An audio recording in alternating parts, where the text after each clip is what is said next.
The New York Mets' pursuit of Pete Alonso and the entire Pete Alonso saga may be coming to an end. Hi, this is Craig from Metropolitans. We are YouTube's smallest New York Mets and Miami Dolphins channel. I want to update you on all sorts of news and rumors swirling around the New York Mets. It seems inevitable that in the next couple of weeks, we are going to get a final decision on Pete Alonso because, simply put, the Mets cannot wait too much longer.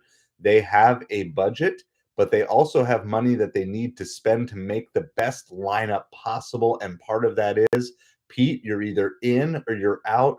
Either you're going to have to come on board and take the contract offer, or the Mets are going to go spend that money somewhere else. So today was amazing day at Citi Field. It's kind of like a first ever get together of fans, media, current players, old players, and included in this was press conference things. And there was a huge press conference today that happened with the Mets owner, Steve Cohen. And he came out and he said, these negotiations have been absolutely exhausting.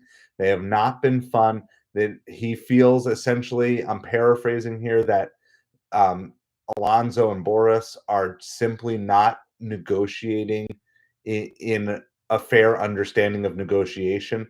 And I'm assuming that means that they want a significantly either higher AAV for a short-term contract, average annual value, or that means that they just want a lot more years than the Mets are willing to do. And so included in this is an article from MLB Trade Rumors. Says Cohen said, we made a significant offer to Pete. And then he continued and said he doesn't like the structures that are being presented back to us. I think it's highly asymmetric against us, and I feel strongly about it. I will never say no. There's always a possibility of something being worked out here.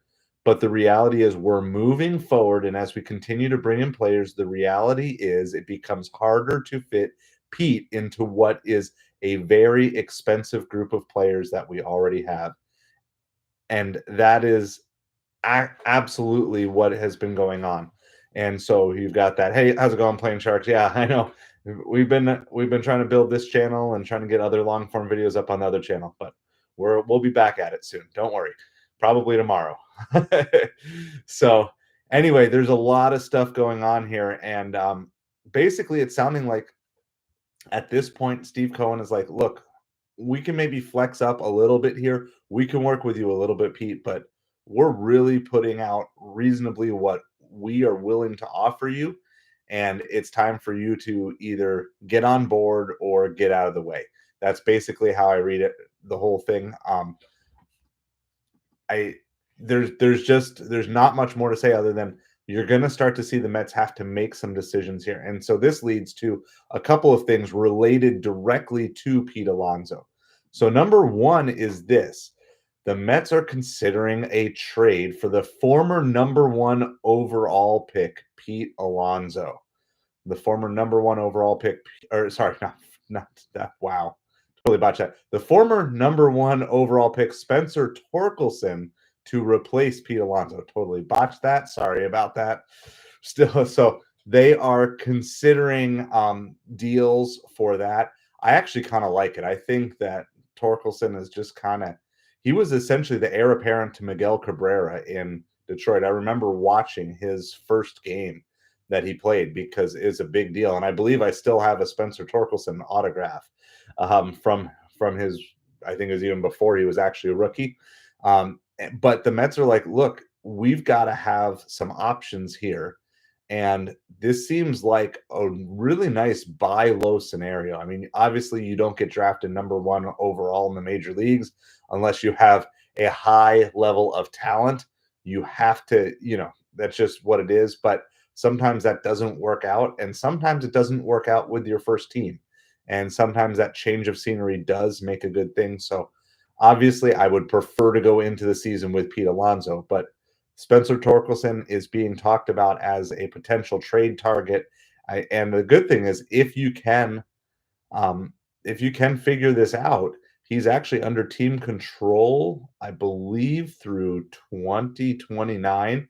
So you'd have him for a couple of years.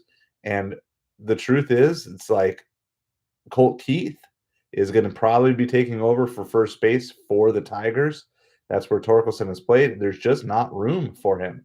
And there's probably more value for the Tigers trading him than there is for them to keep him as a bench player. And it's just the brutal nature of Major League Baseball that there is constantly an opportunity for new players coming up, but then old players to move on to new teams.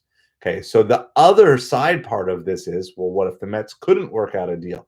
What if the Mets can't do it? Or what if the Mets could work out a deal for, say, an Alex Bregman who plays third base? Then what do you do? Well, there's an article today from MLB.com saying that both Mark Vientos and Brett Baty have been preparing and training and taking reps at first base. Now, if you're like me and you're a Brett Baty lover that you just really feel like, not necessarily that he got the raw deal, but you just feel like he maybe needed a little more time to develop. I'm just a big fan of Brett Baty.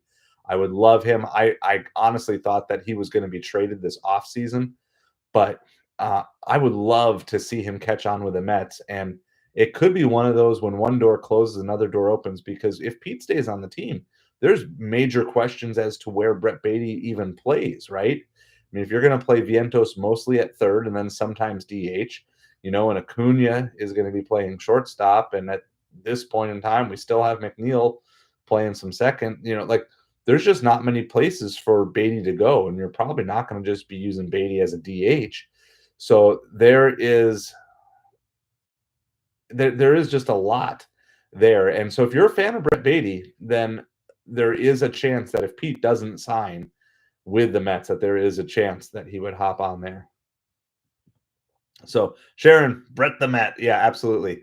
And I know it's crazy. It's like they were these baby Mets, but pretty soon it's not. And so, um, just a couple of quotes here. One quote from Vientos: "It's hard not to pay attention to it when you see it on every platform talking about Pete Alonso, but you just kind of focus on being ready to get back." And he's excited. And then Baty chimed in and said, "I think it's really fun, honestly." And why does Brett Baty think this is fun? Well, because he knows he's got maybe a better path to getting back to the majors this season. He actually changed his uniform number to number 7 because he had Soto's preferred number. And it goes on to say, Brett Baty's, "I always pride myself on being as athletic as I can. I think athleticism, you can show it off at any position, whether it be first base, second base, the outfield, wherever it is. I think it's just been really fun to learn all these new positions." And so, certainly if you're looking to do that, yeah. So with Soto and a Bregman bat helps you have 2 positions to let players to work on their stuff and see if they're stars. I absolutely agree. And I know the business of Major League Baseball is brutal. Spencer Torkelson goes from being one of, the top prospects. I mean, a couple of years ago, his cards were absolutely on fire. And I know that just like as a baseball card guy, and now it's like just doesn't even have a starting position in just a couple of years. And these guys weren't as highly touted, but you want to see, at least I do, I want to see my homegrown stars make it. There's something that's so cool about that. The Mets had that back in the 80s. Obviously you bring in pieces, you trade for a Keith Hernandez, you trade for a Gary Carter, and now modern day you sign a Juan Soto, but you really want to see these guys come up and hopefully stick long term. And we've got this nice core here, and a lot of them are really young. And I feel like, yeah, absolutely. Like Soto takes a ton of pressure off of everybody, right? Because now anytime the Mets aren't winning, it's like you got Soto, he can take the blame for it and everything. So it's definitely helpful. And by the way, when I was going over the infield before, completely brain farted on Lindor at shortstop, so Acuna at second, Lindor at short, McNeil then maybe becomes, he becomes your 4th outfielder or whatever. There's just not a lot of room to get all these guys playing time and the playing time that you'd want. And, pretty soon you've got to make a decision on Brett probably this year. Either he's going to be a Met or he's got to be traded, and you got to get some value from him because, there's going to be teams. If you determine as Mets front office that Brett doesn't have it for your team, there are teams that would take Brett and would put him in and give him playing time, and you can get a little bit of value out of it, even if it's just like a a lower end minor league prospect or something, but you can at least move him and do something that's going to help build your team. However, if Pete doesn't resign, then you've got this idea now of Vientos and Baty, and of course Vientos can do some DHing as well. There's other names out there too, to possibly pair with Jesse Winker as a DH. And of course, I still believe the Mets are looking for another outfielder here based on the fact that they were involved in the Yerkes Profar negotiations. And at least one other area that the Mets are looking to add still. They're still looking to add one more starter. And this brings up the rumor that's been flying around the last couple of days. We briefly covered it last night, but Max Scherzer, Mad Max. And I know he left kind of and said some things that really, his regular season stats were pretty good. He didn't do well in the playoffs, but what do you guys think? I mentioned last night of all the vet pitchers out there that I'd love to see the Mets make a play for, I would pick Clayton Kershaw. It's amazing to me. And I mean, talk about loyalty. It's like, it's tough to come by, but I mean, Kershaw has been there and he still hasn't been able to work out a deal with the Dodgers.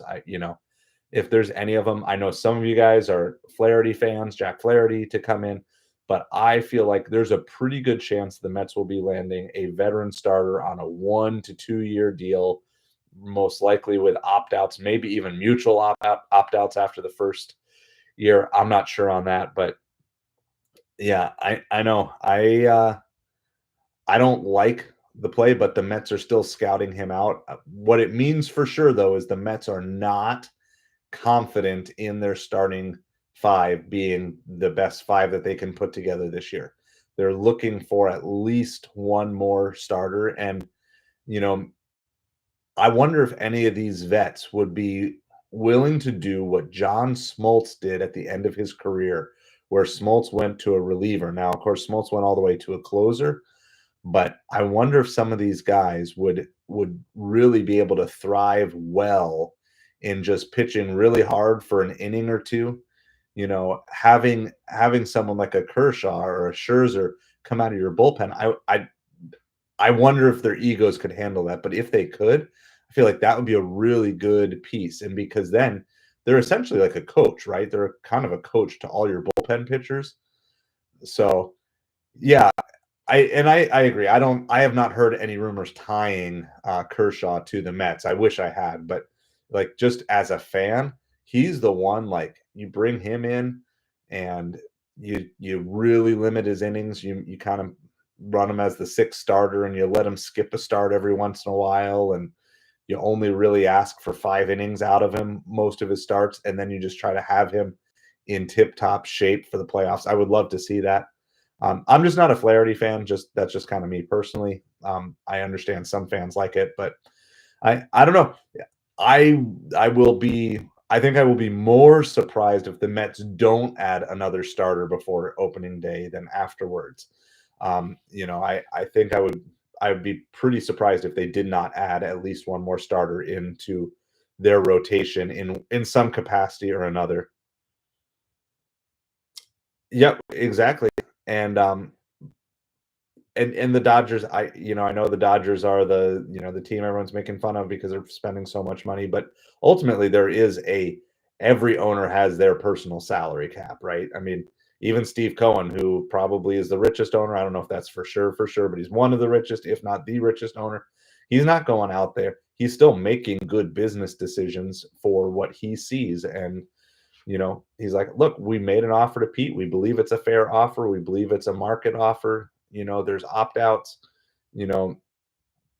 that's maybe what it is. But I don't know. Just because you're a super rich owner doesn't mean you're just going to spend all the money.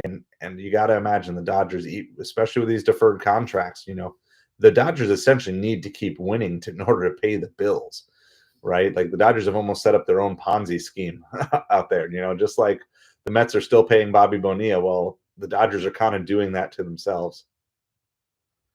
Yeah, so and I know like Stroman is kind of one of those guys that rubbed a lot of Mets fans the wrong way too.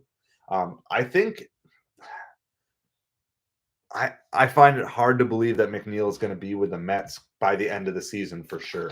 I just find that something super difficult. By the way, Coconuts and Sharon, hello to both of you, and Plain Sharks. Thank you guys for all hanging out with us. Appreciate you hanging out with us on Metropolitans, YouTube's smallest New York Mets and Miami Dolphins channel. So if you're watching this live or on replay, please hit that subscribe button. We are over the 50 subscriber mark. We're still trying to work with YouTube to get the vertical live streaming intact. But yeah, we've got lots of stuff. I'm just super excited for baseball season. My son had his second Little League practice today. So I officially started helping coach today, as like the assistant coach again, which is like my ideal role. I'm like the fifth coach on a 3-coach squad. I love it. So I'm just like I'm feeling the baseball vibes. I'm so excited for it. It doesn't feel like baseball, even in Southwest Florida. We were like 40 degrees today down in Southwest Florida. Like we're down by where the Red Sox and the Twins have spring training. Like, I mean, we're as far south as you can basically get without going down to the Florida Keys. Well, there's still, before you hit swamp, like that's us. And I mean, it was cold here. I know it's cold everywhere, but like I was pitching to my son this morning, his hands were stinging. I'm like, I ain't gonna go easy on you just because the weather's cold, because no pitcher would either. I don't know. There's lots of rumors, lots of news. I hopefully will be in a position that I can come live as soon as we hear a decision on Pete one way or the other. I would still say, based on, and again, I have zero insider information on this, but based on what I'm hearing from people who are more in the know than me, I would still say it's a greater than 50% chance that Pete comes back to the Mets. And he's trying to play the leverage game. And obviously there's kind of this giant game of chicken going on here. But at this point, I think if any other team really wanted Pete, I think they would have gotten the deal done. And I can't imagine any team is out there offering a significantly better deal, because if he had a significantly better deal on the table, I'm pretty sure he would have taken it by now. And I mean, the main team you're hearing is the Blue Jays for Pete. And then you're hearing minor rumblings about the Angels and the Giants. But why go to the Angels? They couldn't win when Shohei Ohtani was there. Why would you go there? Like, if you're going there, you're clearly saying you don't care about winning. The Giants, I mean, they're always the team that kind of gets teased with a big free agent. And the Blue Jays seem to get teased with getting the free agent. And I'm just like, I think if all this is just a ploy to get a better deal, I think Steve Cohen's like, I'll call your bluff. Go to the Giants. Go to the Blue Jays. Is that really where you want to go? Do you really want to go battle it out in the American League East between, the Yankees, the Orioles? Like, you really want to fight for your playoff spot there? I'm like, yeah, the Dodgers are the huge foe in the NL, but I mean, you've got Dodgers, Braves. Is there anybody in the NL Central that super scares you? Yeah, I mean, like any one of those teams could have a good season, but it's not like the Cardinals are super threatening. It's very reasonable that the NL could get 3 teams in the playoffs, certainly 2, or the NL East could get 2 teams in the playoff. I just think what is Pete's goal? I mean, if it's only the money and the Mets are offering an equivalent deal, well, that's not too bad. If it's winning, the Mets sound like a better place to have a shot at winning than the Blue Jays, Angels, or Giants, unless there's some other team. I know we got one person on the channel who's a big Red Sox fan who wants him on the Red Sox. I mean, most every team would love to have a Pete Alonso. There's only a few teams that he would not be an upgrade, but most teams aren't in the position that they either want to or can afford to bring a Pete Alonso in. Like, sure, you want his home runs, but if you're already a home run heavy team, Pete's not providing you that much more than home runs. He's going to get home runs and some singles and some doubles, and maybe his clutch gear is starting to kick in a little bit. It was a huge playoff home run. It was awesome to watch and celebrate and all that. But, most Mets fans would tell you, you probably would rather have someone like Lindor or Vientos up in that type of spot than you would Pete. And it's like it or not, when you bet on yourself, sometimes it pays dividends and other times it doesn't. So I don't know. That's just kind of my take on it. I am 100% like, I want him back. I do. I think the Mets are a better team with him than who we would be able to get to replace him this year. But, at this point in time, what else? What else is there to do? And I mean, if you look at it purely stats based, if you could just make a trade straight up Pete Alonso for Juan Soto, pretty much every major league team would take the Juan Soto side of that deal, right? As a 1-for-1 trade. So what that means is, despite mine or your preference to have Pete or feeling like it's weak, the stats would say the Mets are a better team with Juan Soto this season than they were with Pete Alonso last season. Now, of course, there's a lot of other intangibles and there's clubhouse stuff that all has to work together, but right, exactly. And that the qualifying offer is a big deal. And I mean, it's one way that Major League is trying to encourage free agents to sign, but it's, you know, re-sign with the team that they were already with. But ultimately, like, it's going to come down to Pete, and Pete's going to hit a point that pretty soon, the Mets are going to just move on. And I mean, what are you going to do? What if the Mets trade for Torkelson, then Pete comes crawling back? At that point, is it too late? If the Mets sign Bregman, and then that goes to third base, then you got Vientos and Baty. You are going to like platoon at first. Is it too, like, what are you going to do? Then you bring Pete back. Then what are you going to do with Vientos? You're going to have him be your DH. Then what happens to Baty? Baty goes back to the minors. You trade him away. Like, look, you got time, but you don't got much time. You don't got much time left here, Pete. And you're playing a game of chicken, and the problem is when you lose this game of chicken, I mean, you could end up in the Conforto situation here, where you miss an entire season in the peak of your career, and yeah, exactly. I mean, Lindor is there. If you assume Vientos maybe takes a small sophomore step backwards this year, you've got that. But then maybe Baty takes a step forward. Acuna's tearing it up in winter ball, so you feel pretty good there. Of course, you feel great with Soto. Nimmo seems solid.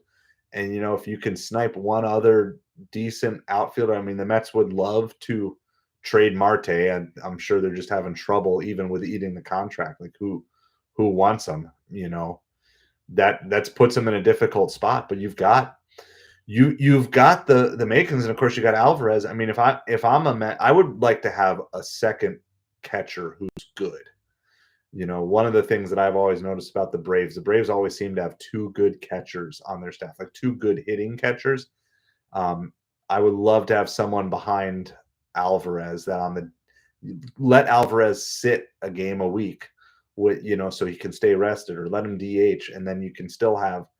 I don't like throwing up a catcher who's just an automatic out in this day and age. Back in the olden days when you had pitchers hitting and you could do double switches and stuff like that, so a lot different. But now that you have the DH, like, you need production out of every spot in your lineup. So that's kind of on my personal wish list, that the Mets could just find another good hitting catcher who's solid defensively, but just a good hitting catcher, who could take on the backup role and DH every once in a while. And I mean, I remember back in the olden days, you'd have like some catchers would play first base, and it's probably not even a thing anymore.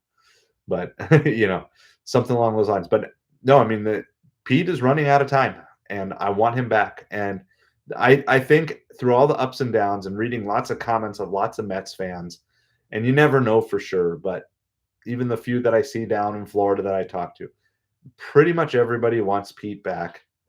And pretty much everybody is fine if Pete doesn't come back. And that might sound self-contradictory, but I really think that's where it is. It's like, that's where I'm at. I want Pete back, but if he doesn't come back, like, I'm a fan of the Mets. And I'll root for Pete Alonso in his career. I want him to do well, not against the Mets, but I'll be rooting for him as a person. I won't have any ill will. I'm sure there'll be some Mets fans that would boo him, whenever he comes back to Citi Field. Like, I get it, but I wouldn't have personally any ill will towards Pete if he thinks he gets the better deal from somewhere else. The angry polar bear back. Well, I mean, if Pete comes back, he's going to have something to prove, because it's going to be on a short-term deal. It's probably going to be a 3-year deal with maybe mutual opt-outs after years 1 and 2.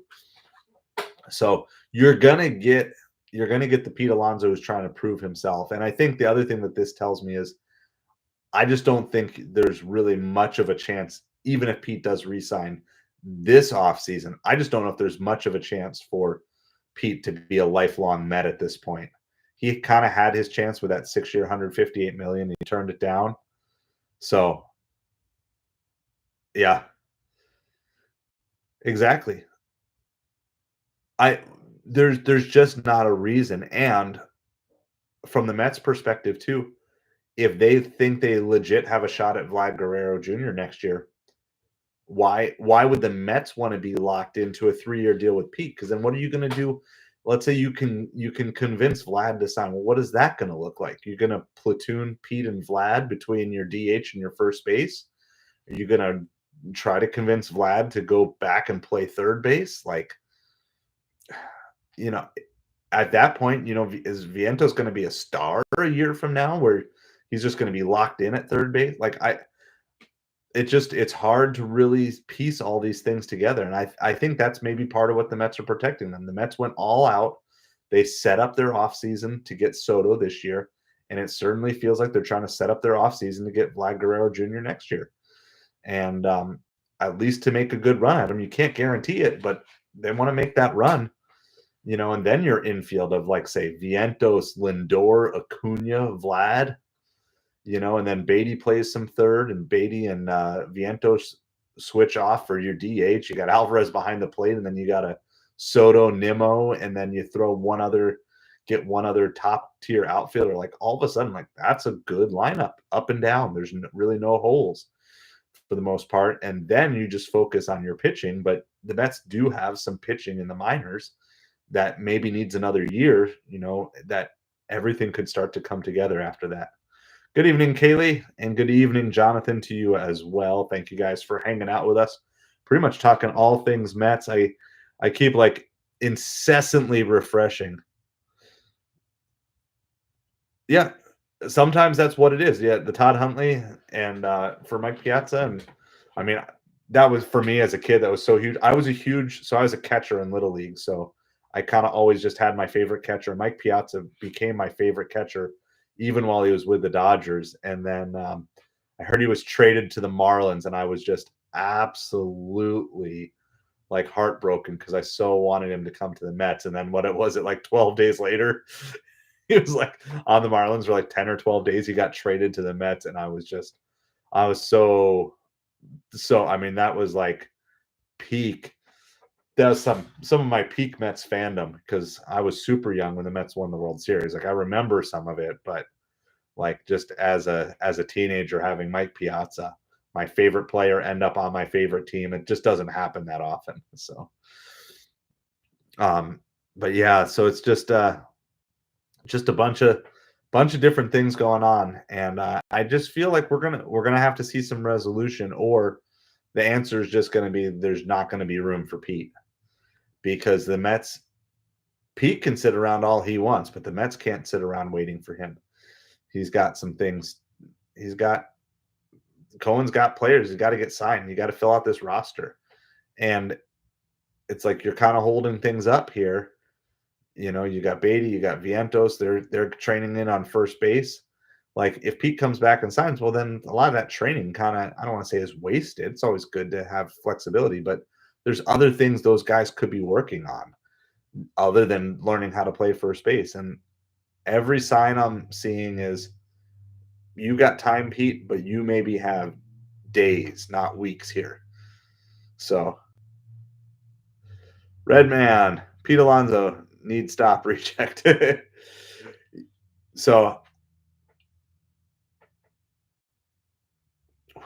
I think from what I read, and I'm trying to read between the lines. So Steve Cohen spoke at a press conference today at Amazing Day at Citi Field. I think, just my best guess, Pete's trying to get 5 or 6 years. I think the issue is not so much the money. I think it's the years, and I think he's saying something along the lines of if we're going to do 3 years, it's going to be like 35 million a year. If you want me at say 28 million a year or 30 million a year, then I want 5 years. 5 years, 150 million, something like that would be my guess of something with a 6-year, optional, bonus or whatever if they wanted to hop on. That's just my guess. My guess is Pete and Boris are just figuring, look, we're worried that Pete's going to go downhill so rapidly that we don't want to sign a 1, 2, 3-year deal. So I actually have not seen the new uniform. So I'm going to look this up right now. I want to see if I can find I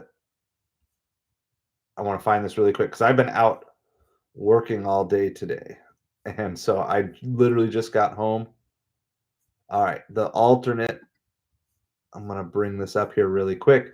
For those of you who haven't seen it, it's like some people are saying it's going to be like a powder blue. I don't quite consider that a powder blue. Let me bring this up really quick. So that way you guys can see this. It's got like some stuff auto playing.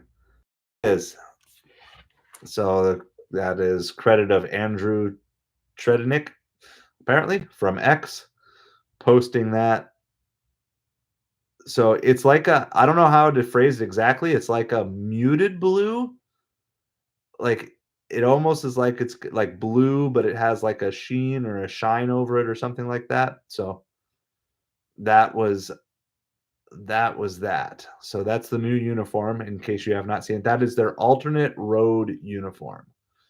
So Kaylee, no, I was not live. We had baseball practice today. And then so I did some delivery with my son earlier, and then I just went out and I needed some clear head time, and then we're doing this, and I will be live tomorrow. I'll be doing I have 50 subs on this channel, but they're not letting me live stream yet. So I'll probably end up doing the football live streams on the old channel tomorrow. So that's going to be like 3:30 and 6:30 again. Same as last Sunday, basically. So anyway, that is the new New York Mets road alternative jerseys. I think they're okay. I want to kind of see what they look like in the daylight, and I'm not seeing pants. I'm wondering what pants they're going with on that, but I'm not seeing anything, at least in this article, but I'll do something on that. All right. So that's what we got. Yeah. So there's changes. Changes are coming and decisions are going to be made. Awesome. Congratulations, Kaylee. Congratulations on getting those watch hours up. We're working on this channel, just hit the 25 watch hours. So for those of you not familiar, I have another channel that we talk all about other things. Dolphins green pants. All right. Well, I'm a Dolphins fan, so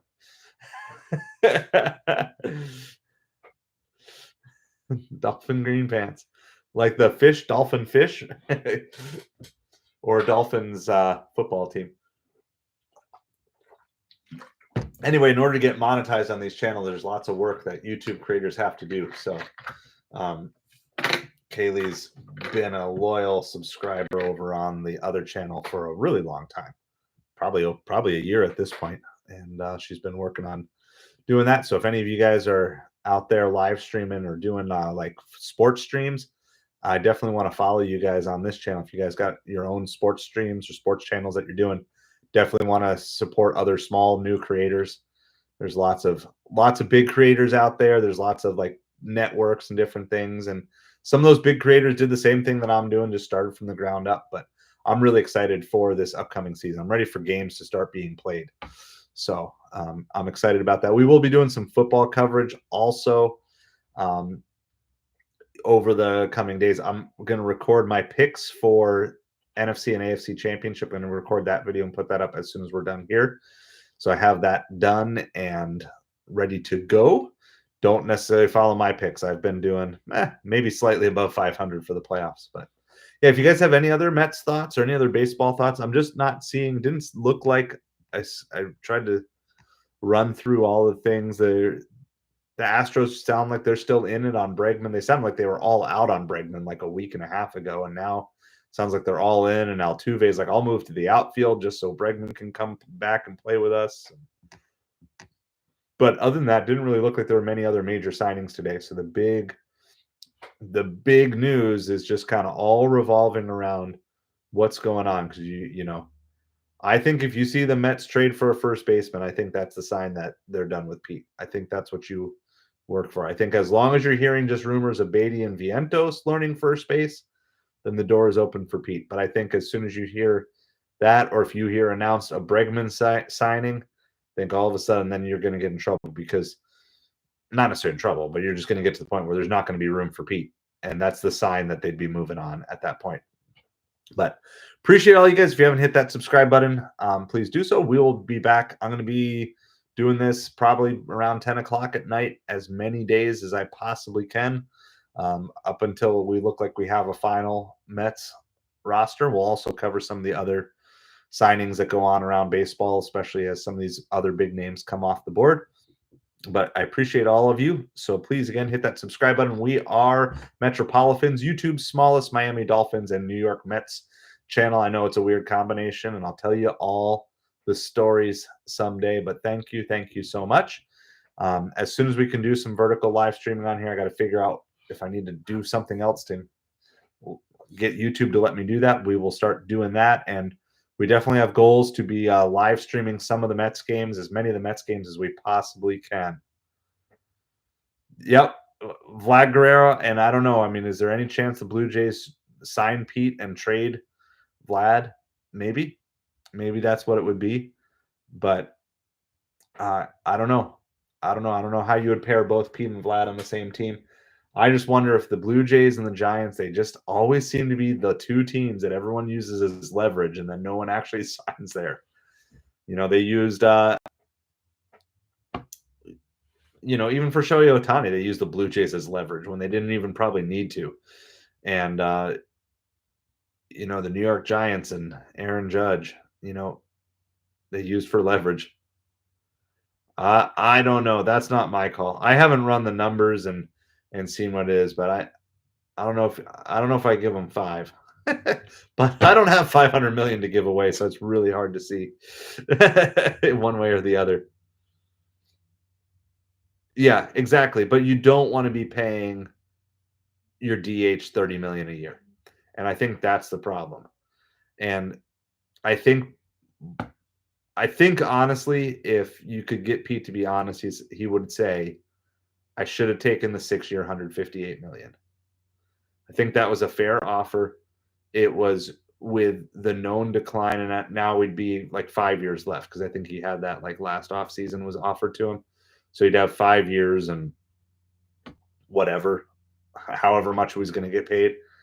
I think Pete wishes he had taken that deal, and he's trying to work back something towards that deal. But with two, they were still really good seasons, but they're not superstar caliber seasons. And I think he's regretting not taking the deal. And I think they're trying to get as close to that deal as they can. And I just doubt anybody is trying to offer Pete more than 3 years. And with opt-outs, and probably both player and team opt-outs after each year. Because nobody wants to be stuck with a first baseman who can't play first base, who ages poorly. And unfortunate for Pete, that's just generally what happens to big guys at first base. And sure, you can move to DH, but no team really wants to be dropping 30 mil a year on a DH. There's too many holes on this Mets team to do that. And I think similar to how other teams pivoted once they couldn't sign Soto, I think the Mets will pivot and say, look, we had 30 million set aside for Pete. He doesn't want it. The Mets could go out there and they could probably get another starting pitcher, and they could probably get either a third baseman or an outfielder, at least one position player and one pitcher for 30 million. I bet you they could do it. And so you lose Pete, but you fill 2 holes on your roster. Maybe that all works. So I don't know. He probably is. I mean, he's on pace for a future Hall of Fame, but you just don't know. You just don't know how quickly these guys fall off. And I know, like, I'm such a huge fan. I want him to be a Met for life. I do. Um, but he also kind of made it clear that trying to get a bigger deal was more important to him than being a Met for life. When you turn down 6 years, 158 million, you kind of say, look, I believe I'm worth way more, right? If you turn that down, you're saying you're worth way more. Like Juan Soto turned down a contract that was like 200 million less than what he got, right? I think the Nationals offered him like 400 million over, 8 years or 9 years or 10 years or something like that. And then he got 600 million, right? So if you're turning down a really good fair contract today, what you're saying is I believe I'm going to prove to you over the next 2 years that I'm still on the rise. And Pete has not proven that he's still on the rise. He's proven that he's a great home run hitter. He is definitely on the path towards the Hall of Fame. He's on the path towards being a Met all-time great. But he also hasn't made it there yet. And well, because every baseball metric tells you that Soto is a better player than Pete. Soto was the priority, and they set up. That's why they didn't push super hard 2 off seasons ago. That's why last season was considered the rebuilding season because the plan was all in on Soto. Now, I think if the Mets didn't sign Soto, they might have locked Pete up for a long-term deal. But once you have Soto, right? The pure numbers say, would you trade Pete Alonso for Juan Soto straight up? And all the numbers, all the stats say, yes, I would. That's a good deal. Whoever ends up with Soto gets the better end of that deal. So if all the Mets do is they go into the next year with the same basic lineup, except it's Juan Soto instead of Pete Alonso, that's an improved lineup. And I know as fans, we're impatient and we want to see big deals and we want to see every whole. But as a whole, this is a better team now than it was a year ago, at least on paper. We got to see what it looks like once the season starts. And yeah, there are areas of improvement, like another starting pitcher or two would be nice. And like I said, a backup catcher who can hit would be nice. But realistically, you're just heading to the point where it's like you're still going into this season with a better team on paper than last year's team. And you can not like that doesn't involve Pete. That's fine. That's fair. That's understandable. But there just comes a point where it's like the Mets made an offer. He rejected it. They've made other offers. He keeps rejecting it. And I think he's just looking for more years than any team is willing to give him. And why isn't it? Because the teams don't trust that Pete's going to be around in 6 years at this sort of productivity level.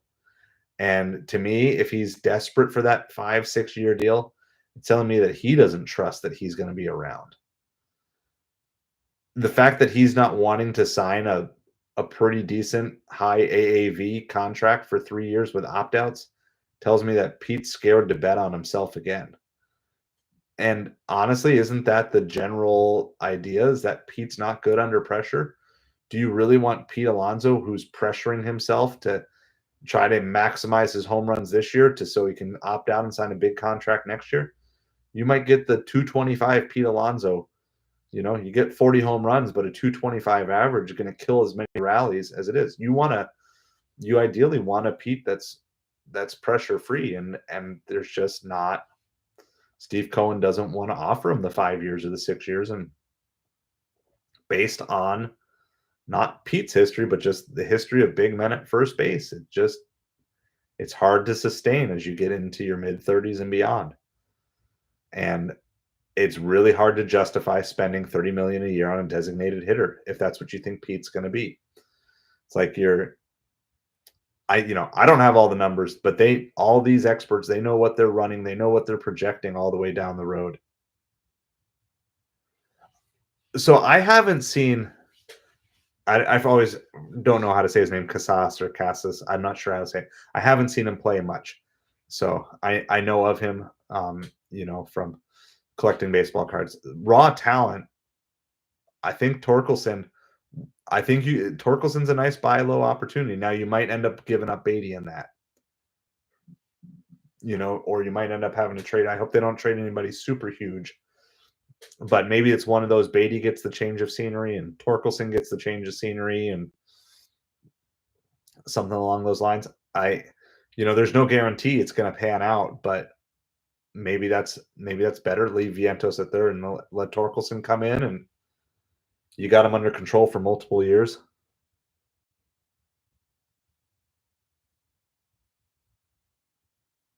Yeah, no, yeah, no, I know. I like Torkelson. I think I'll have to find it, especially if he ends up on the Mets. I'm pretty sure I still have a Torkelson autograph card um, from back when he was still a prospect before he came up, and so kind of hoping that he takes off because I want to get it sold for the money that I think I could get for it, but I can't get it for it right now because he just came out.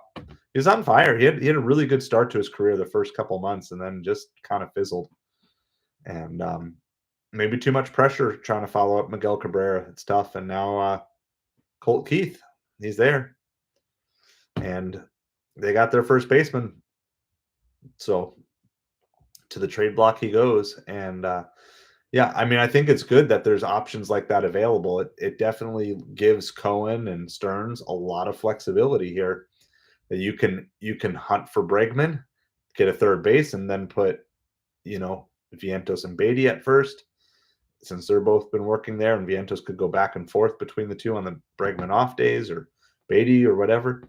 But you can pursue another outfielder here. I mean, could you package up some sort of combo like a McNeil, Marte, Baty, and Cash for Torkelson? With I don't know what all the Tigers' holes are, but I wonder if you could just do a package deal. McNeil is super versatile, even though he's maybe wore out his welcome in New York. He's still a really versatile player. He can play infield, outfield, which is super helpful. You know, Marte's a good clubhouse leader, and I mean he's been in the AL before. So maybe you could give him the young guy. You give him a young guy in Baty. You give him a veteran presence in Marte, and then you give him a flexible. I don't know if that fills in. I don't know how that fills in all those holes, but because again, I don't know the Tigers that well. But I wonder if you could do that and then just throw in like $8 million or something to cover some extra salary to get a Torkelson deal done. I don't know. It'd be interesting to see. All right. Well, that being said, I got some more videos that I got to work on and record here tonight before I get too tired, go to bed. I appreciate every one of you. Thank you for the great discussion. Thank you, Coconuts, Jonathan, Kaylee, Redman. See, I don't want to miss anybody who's in the chat. Plain Sharks, Sharon. Thank you all for hanging out and being a part of the chat. We'll have more stuff coming. Thank you again for supporting a small new channel. I appreciate you all so much. Have a great night.